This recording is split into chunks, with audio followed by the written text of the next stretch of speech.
ان کا خاتمہ ہوا۔ آج اس مراد آباد کی ایک تاریخ میں بتا دوں، مراد آباد کے شہر میں ایک عالم دین کو 3000 کی فوج بھیج کر کے انگریز نے گرفتار کیا تھا، سیدنا کفایت علی کافی۔ ان کی تربت پر لاکھوں رحمتیں، ان کی تربت انور پر کروڑوں سلام نازل ہو مولا کی، لیکن اس وقت ایک حق بولنے والے عالم کو انہوں نے گرفتار کیا تھا، اس لیے کہ ان ظالموں کو معلوم تھا۔ اچھا ایک بات میں آپ کو بتا دوں، ان کو تکلیف کس سے ہے؟ مجمع سے نہیں، اس زبان سے ہے جو حق بولتی ہے، اس زبان سے۔ ان کو پتا ہے یہ علماء سے دشمنی کیوں کرتے ہیں، ارے یہ علماء بیچارے نہ ان کی کوئی تنخواہ صحیح ہے، نہ ان کے معاشی حالات ٹھیک ہیں، ان کے پاس نہ کوئی طاقت و قوت ہے، ڈھنگ کا گھر نہیں، لیکن ساری طاقت تم ان علماء کے پیچھے کیوں جھونکتے ہو؟ میں راز یہ بھی بتا دوں، انہیں اچھی طرح سے معلوم ہے ان کی 1000 توپوں میں وہ طاقت نہیں جو ایک عالم ربانی کی زبان میں ہوتی ہے۔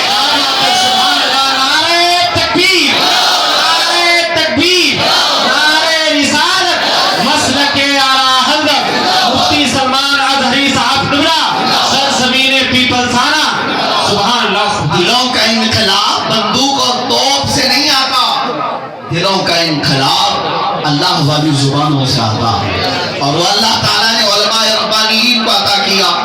ایک عالم دین مراد آباد کے گرفتار کیا، اس وقت 7 دن قید کے بعد یا جتنے دن بھی پھانسی پر چڑھایا، مجمع عام میں سولی پر چڑھانے کے بعد ان کے انگریز ایک بڑے دانشور نے لکھا کہ ہم نے ایک بہت بڑے ہمارے خلاف بغاوت کرنے والے کا خاتمہ کر دیا۔ مسلمان ڈر گئے، مسلمان ڈر گئے۔ موب لنچنگ کر کے اس کی ویڈیو کیوں پھیلائی جاتی ہے؟ یہ آج کی تاریخ نہیں، یہ موب لنچنگ تو کوفہ میں بھی ہوئی تھی۔ ہاں، امام مسلم بن عقیل کو ابن زیاد نے مار کر کورنر ہاؤس پر ان کی لاش کو لٹکایا، ہانی بن عروہ کی لاش کو پورے کوفہ میں گھمایا، یہ ڈر بتانے کے لیے کہ اگر تم ہمارے خلاف اٹھو گے تو یہی حشر ہم کریں گے، یہی حشر ہم کریں گے۔ میرے عزیزوں، نہ امام مسلم بن عقیل کے قتل سے اسلام ختم ہوا، نہ حسین ابن علی کے سر جدا ہونے سے اسلام ختم ہوا، بلکہ اسلام کی فطرت میں قدرت نے وہ لچک دی ہے، جتنا ہی دباؤ گے اتنا ہی وہ ابھرے گا۔ اس عالم ربانی کو پھانسی پر چڑھا کر انگریز نے یہ سوچا تھا کہ اب خاتمہ ہو گیا، اب یہ جو عشق رسالت کی بولی بول کر کے لوگوں کے دلوں کو گرماتا تھا، مسلمانوں کو اکٹھا کرتا تھا، یہ جمع کرتا تھا، وہ کفایت علی کافی ختم ہو گیا۔ انگریز ابھی اسی دھن میں ناچ رہے ہوں گے، مگر خدا قدیر و جبار کا قانون تو دیکھیں، ایک کفایت علی کافی گیا تو پڑوس کے شہر بریلی میں امام احمد رضا کو پیدا کیا، اور ایسے عاشق رسول کو پیدا کیا کہ جس نے لاکھوں دلوں کو پھر سے عشق رسالت سے بھر دیا، جو مرجھائے ہوئے دل تھے پھر سے تازہ کیا۔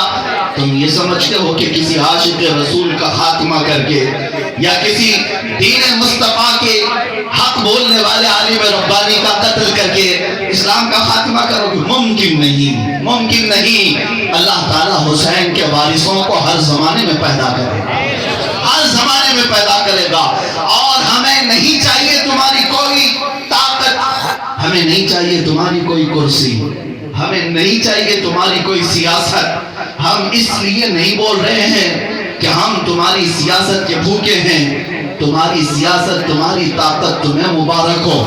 ہمارے پاس جو حکومت ہے الحمدللہ وہ ثابت کر دکھاتی ہے۔ آؤ، اصل حکومت تو اجمیر سے ہمیں نظر آتی ہے، 800 سالوں سے آج تک چل رہی ہے، نہ کبھی کوئی الیکشن آیا، نہ کبھی کوئی سلیکشن آیا۔ 800 سال سے وہ غریب نواز کی کرسی جو اقتدار پر قائم ہے، آج تک کروڑوں مسلمانوں کے دلوں پر ویسی ہی قائم ہے۔ میرے عزیزوں، یہ اقتدار کی کرسی نہیں ہے جو الیکشن سے حاصل کی جاتی ہے، یہ اللہ کی طرف سے عطا کی ہوئی کرسیاں ہیں جو قیامت تک قائم رہتی ہے۔ مسلمانوں، آپ سب کا میں زندگی کا ترہ امتیاز بتاؤں، ہم کہاں بیٹھ گئے، ہم کہاں بیٹھ گئے؟ اللہ نے تمہیں بہت عزتوں سے نوازا ہے، بہت عزتوں سے نوازا ہے.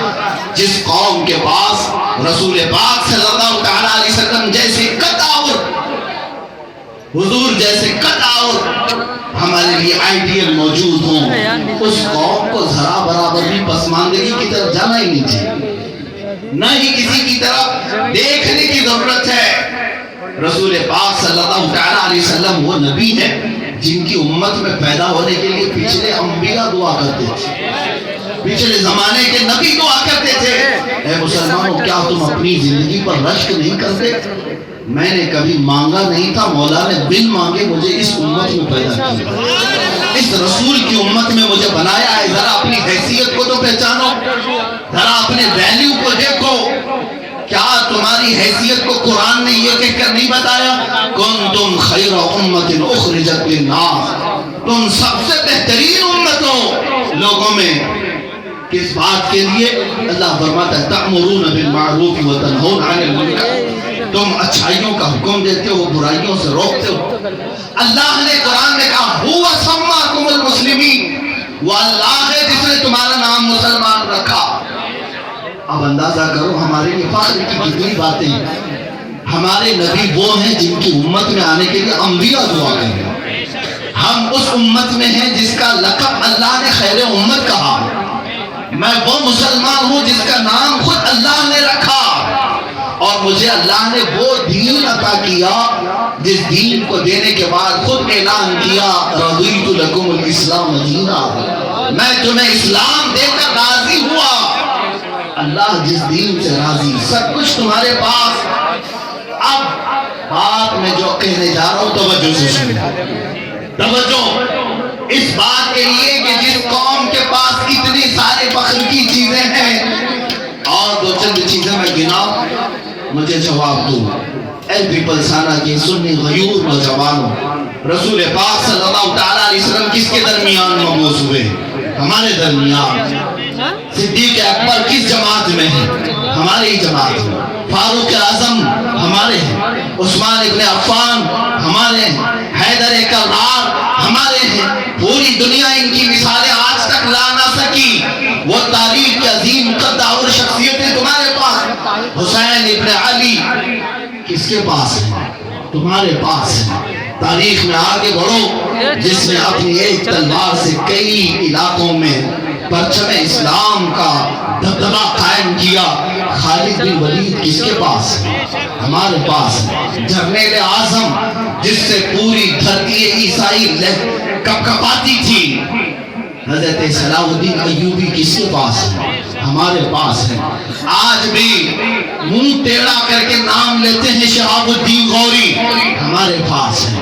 اس سے بھی آگے بڑھو، جس کے روب و دبدبے سے سارا عالم کانپتا تھا، وہ اورنگزیب ہمارے پاس ہے. ساری یہ شخصیات ہمارے پاس. تمہیں فخر کرنے کے لیے کیا نہیں دیا اللہ نے؟ سب چیزیں ہونے کے بعد اب جو تم کر رہے ہو جے جے کرتے ہوئے، کبھی اس پارٹی کے پیچھے، کبھی اس پارٹی کے پیچھے، کبھی اس کے نعرے لگائے، کبھی اس کے نعرے لگائے. مسلمانوں کے ساتھ کھیلنے والی یہ پارٹیاں جو چند 100 روپیوں میں اپنے کیمپینین میں مسلمانوں کو اس طرح سے اپنے پیچھے لگاتی ہیں جیسے کہ کوئی ٹٹو غلام ہو. اے میرے عزیز بھائیوں، تم اپنے سروں کو اونچا کرو. تم کسی کے لیے جے وجے کرنے کے لیے نہیں پیدا کیے گئے. ہمیں سید میاں نے بہت اچھے انداز میں یہ بتایا تھا، کسی کی جے وجے کیوں پکارے، کیا غرض ہم کو؟ کسی کی جے وجے کیوں پکارے، کیا غرض ہم کو؟ ہمیں کافی ہے سید اپنا نعرہ یا رسول اللہ، ہمیں کافی ہے سید اپنا نعرہ یا رسول اللہ. اب آتا ہوں میں اپنی بات پر. اے مسلمانوں، اللہ نے اگر تمہیں جوانی دی ہے، اگر تمہارے اندر اللہ نے طاقت و قوت عطا کیا ہے، تو ایک کام کر جانا، دنیا میں کچھ کرو یا نہ کرو، بہت ساری چیزوں پر ہو سکے تو کمپرومائز کر لینا، صلح اور سمجھوتے کے ساتھ چل جانا. لیکن ایک چیز ہے جو تمہاری زندگی اور تمہارے مستقبل